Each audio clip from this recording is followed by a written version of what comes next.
শিক্ষার পরেই স্বাস্থ্যের জায়গা। আমাদের স্বাস্থ্য খুবই খারাপ। আপনি নিজেও এগুলা প্রত্যক্ষ করেছেন। অবশ্য আপনার বোধহয় সুযোগ কম হয়, কারণ আপনি তো সিএমএইচে ট্রিটমেন্ট নেন।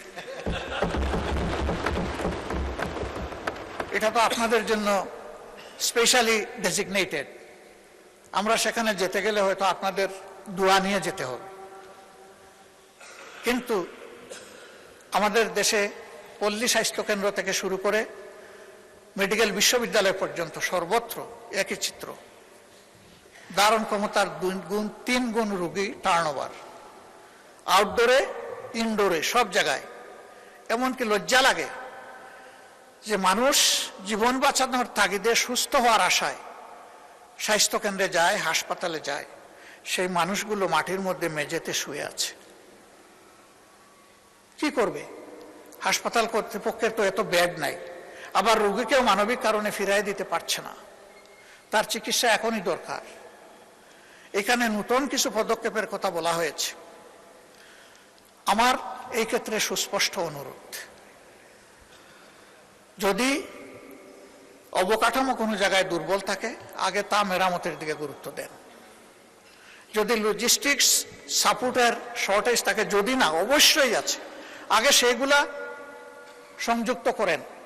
ম্যান পাওয়ার শর্টেজ আছে, আগে সেইটা দক্ষতার ভিত্তিতে পূরণ করেন। বিদ্যমান সেবা কেন্দ্র যেগুলো আছে, হসপিটাল যেগুলো আছে, এগুলাকে আগে মানে আনেন। আমি চিকিৎসা শাস্ত্রের একজন ক্ষুদ্র ছাত্র, বেশি দিন এই শাস্ত্রের সাথে থাকতে পারিনি। রাজনীতির ময়দানে চলে এসেছি, অল্প দিন সরকারি চাকরি করেছি। তারপরেও যা দেখি সমাজের একজন সাধারণ নাগরিক হিসেবে, আমাদের স্বাস্থ্য সেবার উন্নয়নের জন্য আমাদের কোনো ভীষণ আমার কাছে ধরা পড়ে না।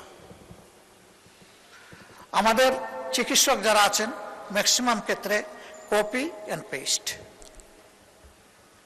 আমরা বিদেশকে নকল করি, আমরা নিজেরা কোনো প্রযুক্তি উদ্ভাবন করি না। একই ক্রাইসিস এখানে, অথচ এটি হচ্ছে একটা শতভাগ ক্লিনিক্যাল ওরিয়েন্টেড শিক্ষা। এখানে বই মূল বিষয় নয়, এখানে পেশেন্ট মূল বিষয়। এই নিয়ে আমাদের কোনো ভীষণ আমার কাছে মনে হয় না। আমরা জোড়াতালি দিয়ে চলছি। এই স্বাস্থ্য ব্যবস্থাকে একটা ভিশনারি স্বাস্থ্য ব্যবস্থায় নিতে হবে, এবং এটি সম্ভব।